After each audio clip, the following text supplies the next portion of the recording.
ಅದಕ್ಕೆ ಪೂರ್ವದಲ್ಲಿ 2010-11 ಹೋರಾಟ ಜೋರಿತ್ತು.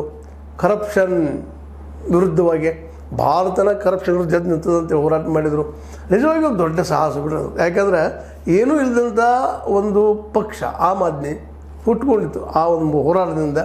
ಆದರೆ ಇವತ್ತು ಎಷ್ಟು ದೂರ ಬಂದದಪ್ಪ ಅಂದರೆ ಅದು ಮರ್ತಾರೇನೋ ಅದನ್ನು ಭ್ರಷ್ಟಾಚಾರದ ಬದಲಾಗಿ ಅನ್ನುವಂಥ ಮಾತು. ಇವತ್ತು ಭ್ರಷ್ಟಾಚಾರದ ವಿರುದ್ಧವಾಗಿ ಮೊದಲಿನ ಮನಸ್ಸು ಇವತ್ತು ಕೇಜ್ರಿವಾಲ್ ಉಳಿದಿಲ್ಲ. ಜೊತೆಗೆ ಎದುರಾಳಿ BJP ಗ್ರಂಥಿ ಇವನೇ ಭ್ರಷ್ಟ ಭ್ರಷ್ಟ ಭ್ರಷ್ಟ ಭ್ರಷ್ಟ. ಇವತ್ತು ದೆಹಲಿಗೆ ರಸಿದ ಭಾಳ ಜನ ಹೌದು ರೀ ಭ್ರಷ್ಟಾಚಾರ ಅದ ಅನ್ನುವಂಗೆ ಒಪ್ಪಿಸಿಬಿಟ್ರು ಅಂತ. BJP ಮಾಡಿದ ಒಂದು ದೊಡ್ಡ ಸಾಧನೆನೋ ಅಥವಾ ಒಂದು ಭ್ರಷ್ಟಾಚಾರ ರಹಿತ ಅಂತ ಪಾರ್ಟಿಯನ್ನು ಮತ್ತು ಭ್ರಷ್ಟಾಚಾರ ಹಚ್ಚಿದಂಥ ಕಳಂಕನೋ ಎರಡರಲ್ಲಿ ಒಂದು ಅಂಟಿಸ್ಕೊಂಡು ಬಿಟ್ಟದೆ ಇವತ್ತು.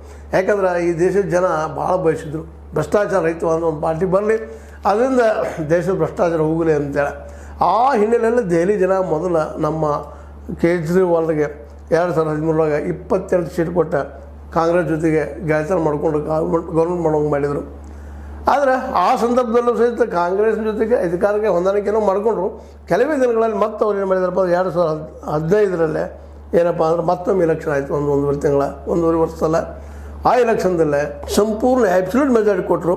2015 67 ಸೀಟ್ಗಳು ಬಂದು 70 ಆ್ಯಬ್ಸಲ್ಯೂಟ್ 3 ಬಂದರೆ BJP, ಕಾಂಗ್ರೆಸ್ ಅಂತ ಸಫಾಯಿ ಹೋಗಿಬಿಡ್ತು.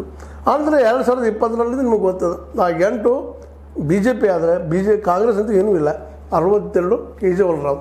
ಆದರೆ ಈ ಸಲ ಅದು ರಿಪೀಟ್ ಆಗ್ತದನಾ ಅನ್ನುವಂಥದ್ದು. ಯಾಕೆಂದರೆ ಈಗಿನ ದೆಹಲಿ ಪರಿಸ್ಥಿತಿಯನ್ನು ನೋಡಿದ್ರೆ ಮೋಸ್ಟ್ಲಿ ಆಗಲಿಕ್ಕಿಲ್ಲ ಅಂತ ಭಾಳ ಜನ ಹೇಳ್ತಾ ಇದ್ದಾರೆ. ಬಟ್ ದೆಹಲಿ ಜನರ ಮನಸ್ಸಲ್ಲಿ ಏನದ ಅಂತೇಳಿ. ಆದರೆ ಈ ಸಂದರ್ಭದಲ್ಲೇ ಅವ್ರ ಮೇಲೆ ಆರೋಪ ಮಾಡಿದ್ದಾರೆ, ಅವ್ರ ಅಬಕಾರಿಯಲ್ಲಿ ಹೊಡೆದಿದ್ದಾರಪ್ಪ, ಅವರು ಭ್ರಷ್ಟು ಅಂತ ಹೇಳ್ಕೊಳ್ಳಿ ಪ್ರಯತ್ನ ಮಾಡ್ತಾ ಇದ್ದಾರೆ. ಆದರೆ ಜನ ಸೂಕ್ಷ್ಮವಾಗಿ ನೋಡ್ತಾ ಇದ್ದಾರೆ. ಪ್ರತಿದಿನ ಉಳಿದ ರಾಜ್ಯಗಳಲ್ಲಿ ತಮ್ಮ ರಾಜ್ಯಗಳಲ್ಲಿ ಸೆಂಟ್ರಲ್ ಗೌರ್ಮೆಂಟ್ ಏನು ಮಾಡಿದೆ, ಏನು ಹೇಳಿದ್ದೀನಿ ಏನು ಮಾಡಿದೆ, ಇವ್ರು ಎಷ್ಟು ಮಾಡಿದ್ದಾರೆ ಸ್ವತಃ ಅನುಭವಿಸಿದ್ರು ಅವರು. ಹೀಗಾಗಿ ಒಳ್ಳೆಯ ಸ್ಕೂಲ್ಗಳು, ಅಲ್ಲಿ ಮೊಹಲ್ಲಾ ಕ್ಲಿನಿಕ್ಗಳು ಮತ್ತು ಸ್ಟ್ರೀಟ್ ಲೈಟ್ಗಳು ಇವುದನ್ನೆಲ್ಲನೂ ಮತ್ತು ಅಲ್ಲಿ ವಯಸ್ಸಾದವ್ರಿಗೆ ಈ ಒಂದು ತೀರ್ಥ ಯಾತ್ರೆ ಮಾಡಿಸುವಂಥದ್ದು